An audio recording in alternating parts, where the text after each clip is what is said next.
Hi, welcome to నూతన Reddy kitchen. Hi, ఎలా ఉన్నారు? అందరూ బాగున్నారా? ఈరోజు పన్నీర్ బిర్యానీ అండి.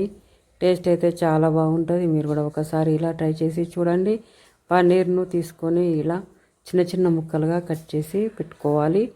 టమాటాలు, పచ్చిమిరపకాయలు, ఉల్లిగడ్డలు, కొత్తిమీర ఇవన్నీ కడిగి కట్ చేసి పెట్టుకోవాలి. ఇలా చిన్న చిన్న ముక్కలుగా కట్ చేసి పెట్టుకోవాలండి. పన్నీర్ని అయితే ఇలా కట్ చేసి పెట్టుకున్న తర్వాత స్టవ్ ఆన్ చేసి గిన్నె పెట్టుకోవాలి. ఫ్రై గిన్నె అయితే పెట్టుకున్నాను. ఈ ఫ్రై గిన్నె పెట్టుకున్న తర్వాత నూనె వేసుకోవాలి. వేడిన తర్వాత ఈ పన్నీర్ని అయితే వేసుకొని కలర్ చేంజ్ అయ్యేంత వరకు ఇవి గోలియాలండి. పన్నీర్ని గోలించిన తర్వాత వేరే గిన్నెలోకి వేసుకోవాలి. ఈ పన్నీర్ బిర్యానీ చేసుకోవడానికి టైం అయితే ఎక్కువ పట్టదండి. చాలా ఈజీగా చేసి చూపిస్తాను. ఈ వీడియో మొత్తము చూడండి. ఈ వీడియో చూస్తున్న వాళ్ళందరూ నా ఛానల్ని సబ్స్క్రైబ్ చేసుకోండి, ఒక లైక్ చేయండి.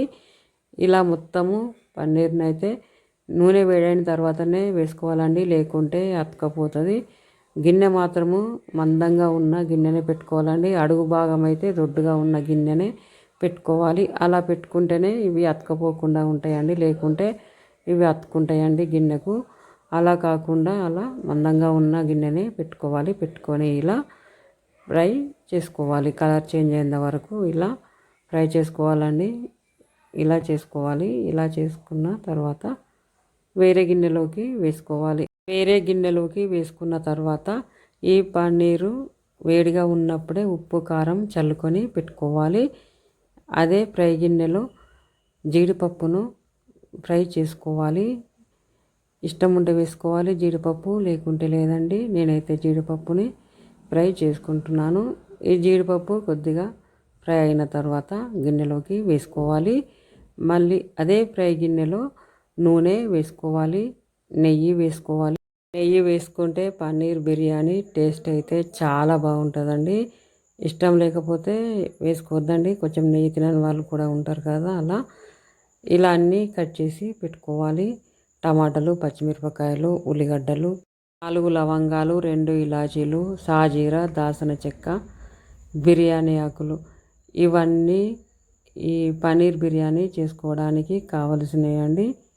1/2 కేజీ బాస్మతి రైస్ అయితే పన్నీర్ బిర్యానీ అయితే చేస్తున్నానండి. పన్నీర్కి అయితే ఉప్పు కారము చల్లి పెట్టుకోవాలి. 300 గ్రాములండి ఈ పన్నీర్ అయితే.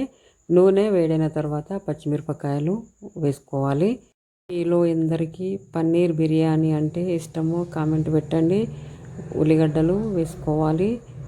లవంగాలు, ఇలాచీలు, దాల్చిన చెక్క, బిర్యానీ ఆకు ఇవన్నీ వేసుకోవాలండి. వేసుకొని ఇవన్నీ గోలియాలి. బియ్యాన్ని అయితే ముందుగానే 1/2 అవర్ ముందే 2 సార్లు కడిగి పారబోసి మళ్ళీ వాటర్ పోసి పెట్టుకోవాలి. బాస్మతి బియ్యానికైతే 1 గ్లాసు బియ్యానికి 1.5 గ్లాసు వాటర్ పోసి బాగా మరిగించాలి. పసుపు అయితే వేసుకోవాలి. వేసుకొని కలుపుకోవాలి. బాస్మతి రైసు లేకపోతే మనం రోజు ఇంట్లో వండుకునే బియ్యమైనా సరే అండి, ఆ బియ్యంతో కూడా చాలా బాగుంటుందండి. ఈ పన్నీరు బిర్యానీ అయితే చాలా ఈజీగా చేసుకోవచ్చండి. టమాటాలు వేసుకోవాలి. వేసుకొని కలుపుకోవాలండి. ఇవన్నీ అయితే మంచిగా గోలియాలండి. కొద్దిగా మసాలా వేసుకోవాలి. బిర్యానీ మసాలా వేసుకోవాలి. అల్లం వెల్లిగడ్డ పేస్టు వేసుకోవాలి. కారము, ఉప్పు, కరివేపాకు ఇవన్నీ వేసుకొని గోలియాలండి. టమాటాలు అయితే కొద్దిగా మగ్గనియాలండి. మూత పెడుతూ తీస్తూ ఇవన్నీ మంచిగా గోలాలి. గోలించిన తర్వాత 1 గ్లాసు బియ్యానికి 1.5 గ్లాసు వాటర్ పోసి బాగా మరిగించాలండి. ఇలా మరిగించాలి. మూత పెట్టి ఇలా మరిగించాలి. మరిగించిన తర్వాత కొత్తిమీర వేసుకోవాలి. వేసుకొని కలుపుకోవాలి. ఈ నానబెట్టిన బియ్యాన్ని కూడా వేసుకోవాలి. వాటరు మొత్తము వేయకుండా బియ్యాన్ని మాత్రమే వేసుకోవాలి. జాలి ఉంటే జాలిలోకి వాటర్ మొత్తం తీసేయాలి. తీసేసిన తర్వాత ఇట్లా నానబెట్టిన బియ్యాన్ని వేసుకోవాలి. వేసుకొని కలుపుకోవాలి.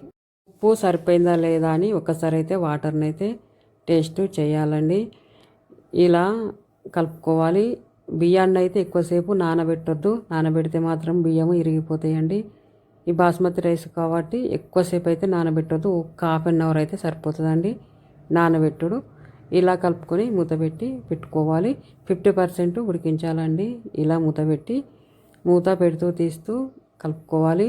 ఈ బిర్యానీ అయితే 50% ఉడికిన తర్వాత జీడిపప్పు పన్నీరు వేసుకోవాలండి. వేసుకొని కలుపుకోవాలి. పన్నీర్ అయితే నూనెలో ఫ్రై చేసుకునేటప్పుడు ఉప్పు కారం వేసుకొని ఫ్రై చేసుకోవచ్చండి. నేనైతే ఫస్ట్ ఫ్రై చేసుకున్న తర్వాత గిన్నెలో వేసుకొని ఉప్పు కారం చల్లిన. అలా చేసుకున్న బాగానే ఉంటుంది, ఇలా చేసుకున్న బాగానే ఉంటుందండి. ఈ పన్నీర్ బిర్యానీ అయితే మూత పెట్టుకోవాలి. పెట్టుకొని తీసేయాలండి. ఇలా అన్నం అయితే అయిపోయింది. చాలా బాగా వచ్చిందండి, పొడి పొడిగా. పన్నీర్ బిర్యానీ ఎంత పొడిగా వచ్చిందో చూస్తున్నారు కదా. చాలా ఈజీ అండి చేసుకోవడము. మీరు కూడా ఒకసారి ఇలా ట్రై చేసి చూడండి. 7 నిమిషాలు మూత పెట్టి సిమ్ము పైనే పెట్టాలి. 7 నిమిషాల తర్వాత స్టవ్ ఆఫ్ చేసుకోవాలి. ఇంతేనండి పన్నీర్ బిర్యానీ. చాలా ఈజీ అండి చేసుకోవడము. పన్నీర్ బిర్యానీ ఇలా ఇంట్లోనే చేసుకొని హ్యాపీగా తినేయచ్చండి. టేస్ట్ అయితే సూపర్ అండి. వేడి అన్నం పెట్టుకొని తింటే చాలా బాగుంటుందండి.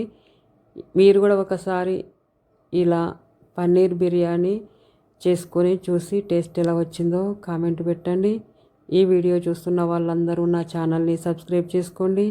ఒక లైక్ చేయండి, షేర్ చేయండి, ఆల్ బెల్ ఐకాన్ని ప్రెస్ చేయండి. బాయ్ అండి.